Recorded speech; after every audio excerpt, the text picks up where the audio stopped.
सांगितलं की मुंब्रा नाही तर संपूर्ण महाराष्ट्र आम्ही हिरवं मला तयार वाटते करू. इम्तियाज जलील आपली औकात आणि आपली परिस्थिती विसरले आहे.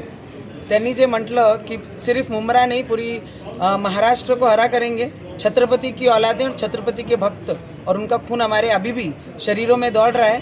तुम नहीं, तुम्हारे 7 पीढ़ियाँ ऊपर से नीचे आए तो वो भी हरा नहीं कर पाएंगे महाराष्ट्र को. इतना एवढा मानसिकतेचे जे पद्धत आहे, मला वाटते की इम्तियाज जलीलला तमीज हा विसरलेला आहे.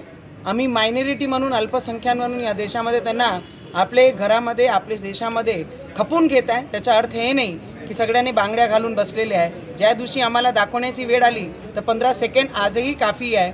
तुमच्या स्वप्नातही हिरवं करणं हा पूर्ण होणार नाही. आणि असे लोकांना ज्यांना तमीज विसरलेले आहे, जे बायांबद्दल जेही बोलतात, पत्रकार परिषद घेऊन पूर्ण महाराष्ट्राला धमकी देऊन राहिल्या की ज्या छत्रपती शिवाजी महाराजांचा महाराष्ट्र आहे त्या पूर्ण महाराष्ट्राला आपण हिरवा करू, तर तुमच्या धमक्याला आम्ही भीकसुद्धा घालत नाही. इम्तियाज जलील, लक्षात ठेवा, तुम्ही ज्या शहरात राहतात त्या शहराचं नाव संभाजी महाराजांच्या नावाने दिलेला शहर आहे. आणि तुम्ही जर बदतमीजी सोडली नाही आणि महिलाबद्दल आणि या महाराष्ट्राबद्दल अशब्द बोलणं सोडलं नाही तर तुम्हाला या पूर्ण महाराष्ट्रामध्ये, जिल्ह्यामध्ये हिंडण्यासाठी किती त्रास होईल तुम्ही लक्षात आणून घ्या एकदा त्याचं.